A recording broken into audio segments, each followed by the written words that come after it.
우리 서로 인사하시겠습니다. 샬롬, 샬롬. 주님의 평강이 임하기를 원합니다. 오늘은 의미 있는 세계 성찬주일이고 또 선교주일입니다. 성찬식은 예수 그리스도와 연합된 그런 삶을 살겠다는 결단입니다. 주님의 고난을 기억하면서 나를 위해 죽으신 주님을 위해서 이제 내가 주 안에서 또 주님 보시고 살아간다고 하는 그런 결단입니다. 그래서 의미 있는 성례전 중에서 한 가지입니다. 성례전 두 가지가 있죠. 우리 개신교에서는 세례식과 성찬예식입니다.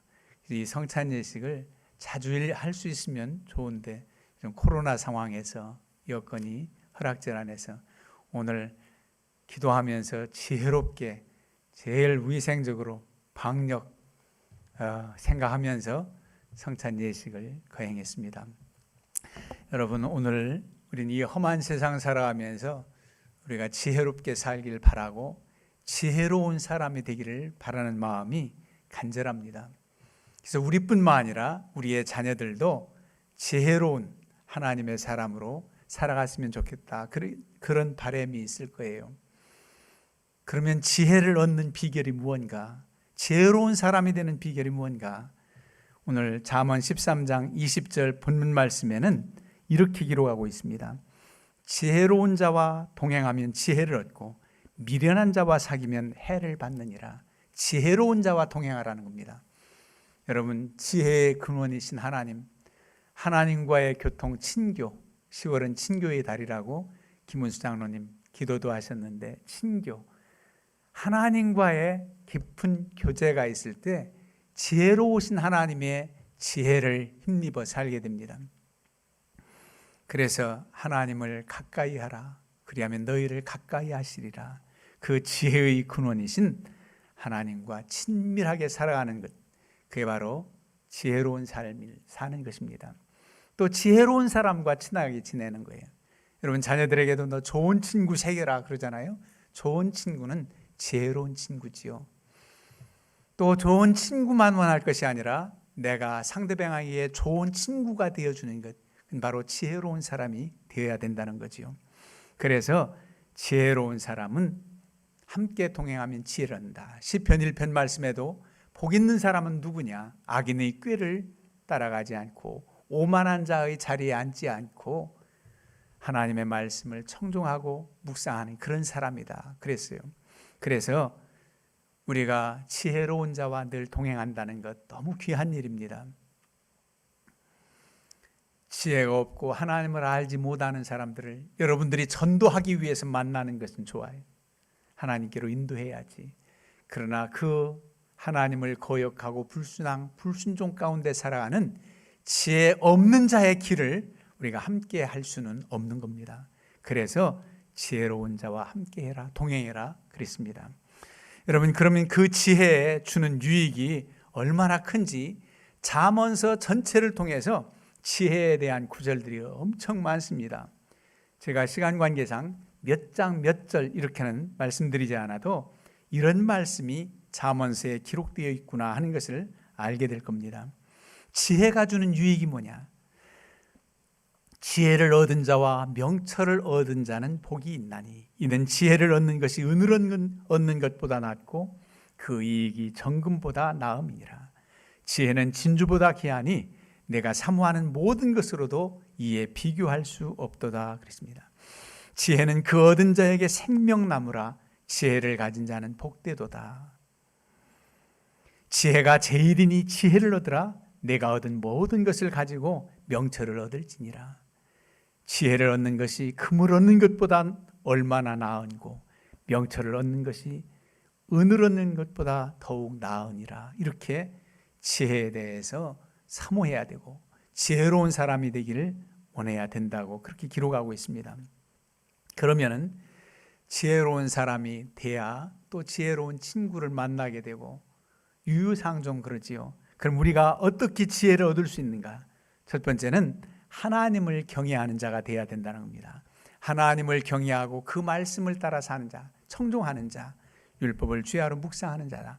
왜냐하면 여호와 하나님이 지혜의 근원이시라는 겁니다. 그래서 여호와를 경외하는 것이 지식의 근본이거늘 미련한 자는 지혜와 훈계를 멸시한다고 말씀합니다. 여호와를 경외하는 것이 지혜의 근본이고 거룩하신 자를 아는 것이 명철이라고 말합니다. 지혜를 얻으며 명철을 얻으라. 내 입의 말을 잊지 말며 어기지 말라. 하나님의 말씀을 통해서 또한 지혜를 얻는다는 겁니다. 마음이 지혜로운 자는 계명을 받거니와 입이 미련한 자는 멸망하리라. 즉 하나님을 경외하고 그 말씀에 청종하는 자가 지혜로운 사람이라는 거예요. 그러니 하나님을 잘 섬겨야 되는 것은 마땅한 것이지요. 독일의 유명한 한스킨이라고 하는 신학자가 있는데 그에게 어떤 사람이 이런 질문을 했습니다. 당신은 왜 그리스도인입니까? 당신은 왜 크리스찬입니까? 그는 이렇게 대답합니다. 진정한 인간이 되고 싶어서입니다. 진정한 인간이 되기 위해서 인간을 만드신 우리 하나님을 인정해야 된다는 겁니다. 하나님을 인정하지 않고는 피조물인 나 자신도 알 수 없고 하나님이 만드신 이 세상을 제대로 살아갈 수 없기 때문에 내가 그리스도인이 된 겁니다. 맞는 말이지요. 왜 크리스찬입니까? 우리 하나님을 인정할 때 내 자신도 알고 이 험한 세상 지혜롭게 살아갈 수 있기 때문입니다. 그게 바로 첫 번째 지혜로운 자가 되는 비결이에요. 그 다음에는 13장 오늘 잠언서 말씀을 통해서 우리가 교훈을 얻고자 합니다. 13장 오늘 20절만 봉독했지만 전체를 통해서 이 잠언서 내용이 아주 요약된 함축된 그런 장이기도 합니다. 지혜로운 아들은 아비의 훈계를 들으나 거만한 자는 꾸지람을 즐겨 듣지 아니하느니라 그랬어요. 지혜로운 자는 아비의 훈계를 듣는다. 지혜로운 아들은 아비의 훈계를 듣는다. 어떤 아비입니까? 지혜로운 아버지의 말을 듣는 겁니다. 지혜로운 선생님의 말을 청종하는 겁니다. 내가 잘못된 길을 가다가 이게 잘못이라고 충고해주고 권면해주면은 돌아서야 되지요. 가다가 멈춰야 됩니다. 계속 내 마음대로 할 거야. 내 인생 내가 알아서 할 거야. 가보고서 안 되면 말지. 그거는 오만입니다. 교만이죠. 그래서 권고, 권면을 듣는 자가 지혜로운 사람이다 그랬습니다. 선각자, 선견자의 권고를 들은 왕은 지혜로운 왕이었고 하나님께서 보내신 지혜로운 선지자의 말을 듣지 않고 거역하다가 멸망하는, 망하는 그런 왕조의 역사를 우리가 얼마나 많이 봅니까? 그래서 권고를 들으라는 겁니다. 미련한 자는 자기 행위를 바른 줄로 여기나 지혜로운 자는 권고를 듣느니라. 교만에서는 다툼이 일어날 뿐이라 권면을 듣는 자는 지혜가 있느니라. 너는 권고를 들으며 훈계를 받으라. 그리하면 내가 필경은 지혜롭게 들으리라. 권고를 받으라는 겁니다. 여러분 앞서 나간 선각자 지혜로운 사람의 말을 들으라는 겁니다. 유다 왕조 역사 가운데 솔로몬 왕이 죽은 다음 르호보암 그의 아들이 왕이 되지요. 르호보암 왕이 될 때 이스라엘에서 북이스라엘 쪽에서 이 솔로몬 이후에 두 동강이 나잖아요. 그 이유가 오늘 지금 말씀드리고자 하는 내용입니다. 여로보암과 이스라엘 북이스라엘 쪽 사람들이 르호보암 왕에게 다가와서 당신의 아버지 솔로몬 왕이 우리에게 너무 무거운 짐 멍에를 메워줬다. 그러니 당신은 우리에게 좀 멍에를 좀 덜 했으면 좋겠다 그랬어요. 그랬더니 사흘 후에 다시 와라 그랬어요. 그리고 자문을 얻습니다. 르호보암 왕이 그 선견자 지혜로운 노인들의 말씀을 들어요. 어떻게 노인들은 말씀하느냐? 왕이시여, 당신이 백성을 섬기면 백성들은 당신의 종이 되려니와 그렇지 않으면은 왕위가 견고하지 못하다는 거예요. 아주 대단한 권면입니다. 백성들을 섬기라는 거예요. 그리고 노인들을 물리치고 그 다음에는 젊은 자기 친구들을 모아가지고 또 조언을 듣습니다. 내가 어떻게 치리하면 좋겠느냐. 그랬더니 이 젊은이들은 아주 강력한 통치를 하라는 겁니다. 예를 들어서 당신의 손가락, 새끼손가락이 당신의 아버지 허리보다도 더 굵다, 더 강력해 하라는 겁니다. 그런 비유를 들어요. 그런가 하면 당신의 아버지는 채찍으로 징치했으나 당신은 전갈 채찍으로 치리하십시오. 채찍에다가 쇠붙이를 달아매고 때리는 것이 전갈 채찍입니다. 이렇게 조언을 해요. 누구 말을 들었느냐? 지혜로운 노인들의 말을 듣지 않고 젊은이들의 말을 따라서 강력하게 하겠다고 말합니다. 그러니까 여로보암과 북이스라엘 사람들이 다 돌아서고 이제 두 동강이 확실하게 나는데 10지파가 솔로몬의 신하였던 여로보암이 치리하게 되고 솔로몬의 아들은 2지파만 치리하게 됩니다. 유다 지파와 베냐민 지파. 그 이유가 뭡니까? 그렇게 지혜로운 자의 조언을 듣지 않았다는 거지요. 그래서 권면 권고를 잘 듣는 사람은 지혜로운 사람입니다. 뻔히 잘못된 길, 실패하는 길을 지적하면은 깜짝 놀라서 돌아서야 되잖아요. 그런데도 고집을 부리고 나아가는 것은 하나님 앞에, 또 어른들 앞에, 때로는 지혜로운 사람 앞에 좋지 않은, 그런 자신이 좋지 않은 열매를 맺게 되는 거지요. 그 다음에 13장, 오늘 잠언 13장입니다. 3절에 보면 입을 지키는 자는 자기의 생명을 보존하나 입술을 크게 벌리는 자에게는 멸망이 오느니라 그랬어요. 입술에 말을 잘 하라는 겁니다. 말 조심하라는 겁니다. 지난주일에 남덕중 목사님 오셔서 사실은 제일 무서운 사람이 말을 함부로 하는 사람이 제일 무섭다, 그 생각이 나요. 말을 함부로 하는 사람, 말을 잘 해야 된다. 그럼 입을 지키라는 잠언서의 교훈은 뭐냐? 입술을 말 조심하는 자, 자기 감성을 잘 다스리는 자, 그래서 쉽게 큰 소리로 분내하지 않는 그런 사람들이 누구냐? 그건 지혜로운 사람이라는 겁니다. 명철한 자의 입술에는 지혜가 있어도 지혜 없는 자의 등을 위하여는 채찍이 있느니라. 말이 없으면 허물을 면하기 어려우나 그 입술을 제어하는 자는 지혜가 있느니라. 칼로 찌름같이 함부로 말하는 자가 있거니와 지혜로운 자의 혀는 양약과 같으니라. 미련한 자는 교만하여 입으로 매를 자청하고 지혜로운 자의 입술은 자기를 보존하느니라. 지혜 있는 자의 혀는 지식을 선히 베풀고 미련한 자의 입은 미련한 것을 쏟느니라.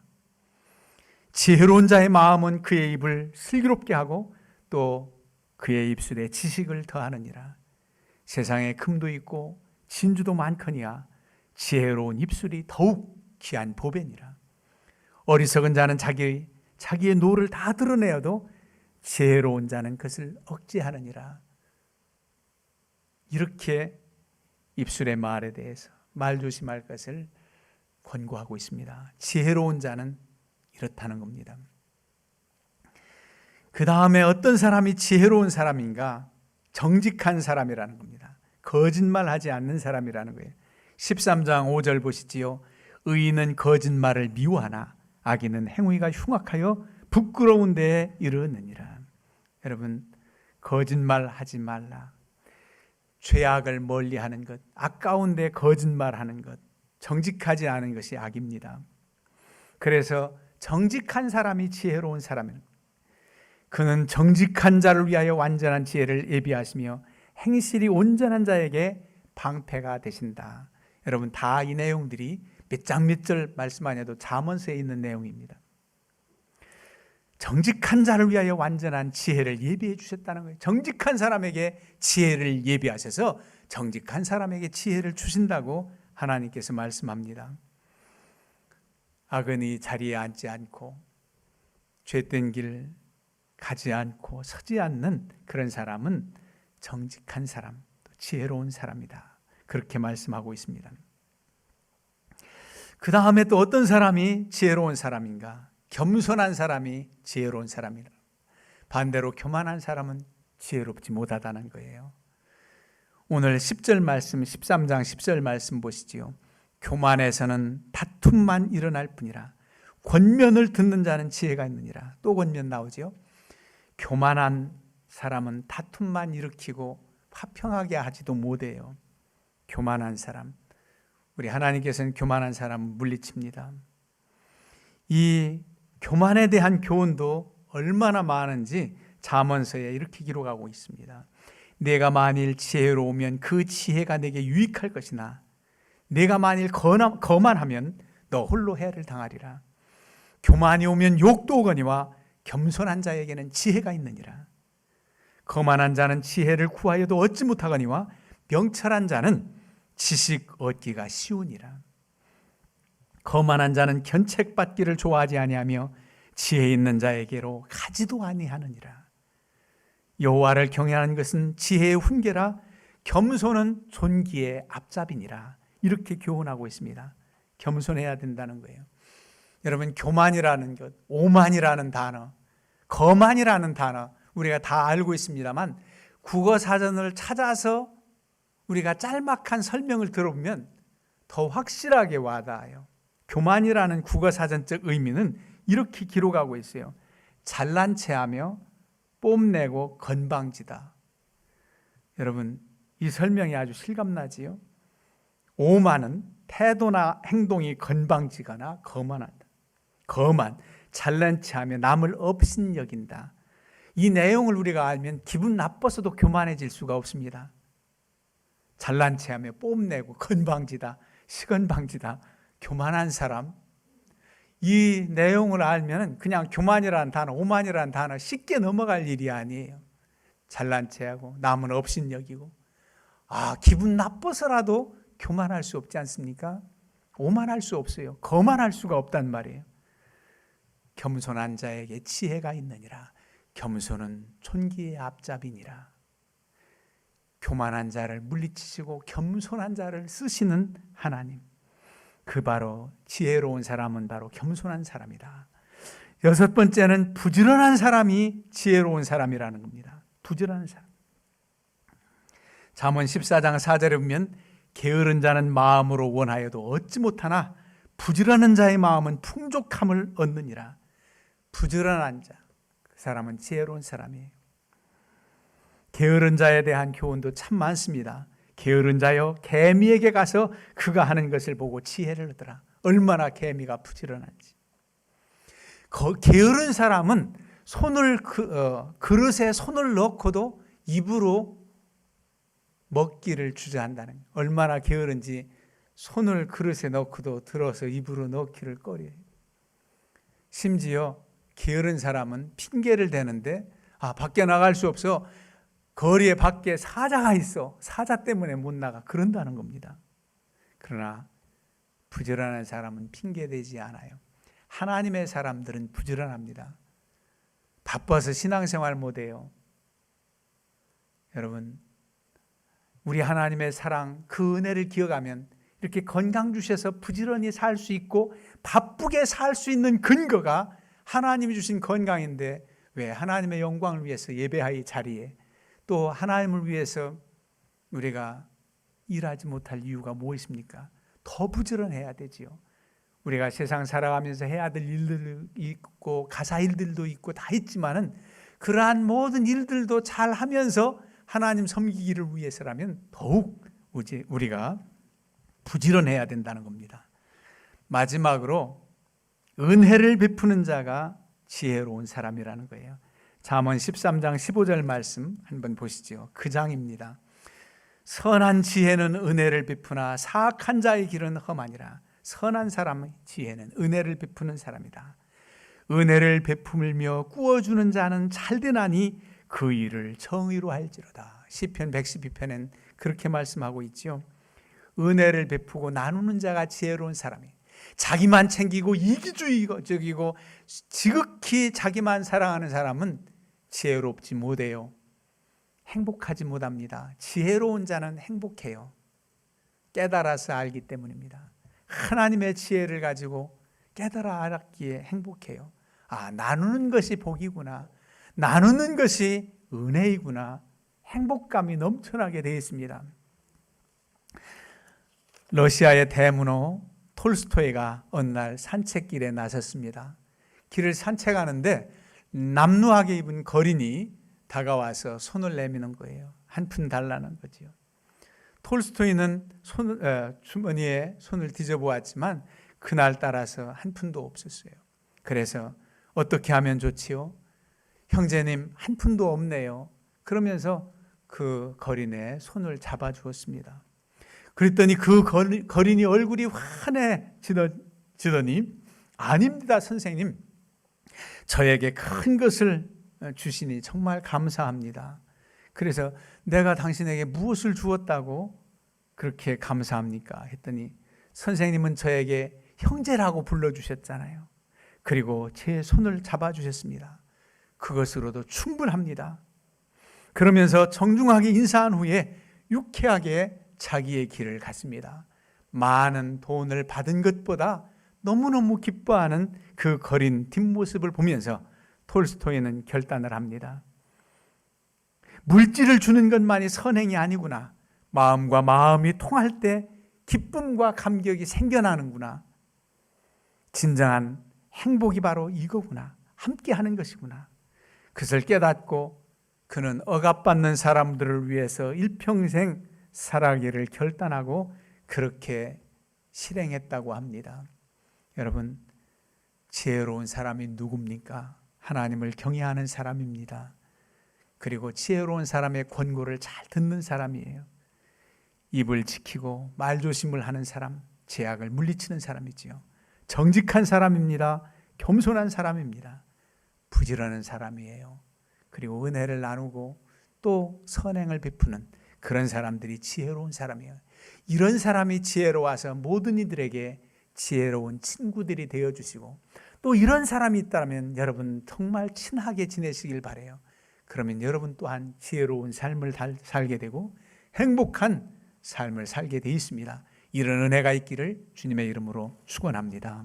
아멘.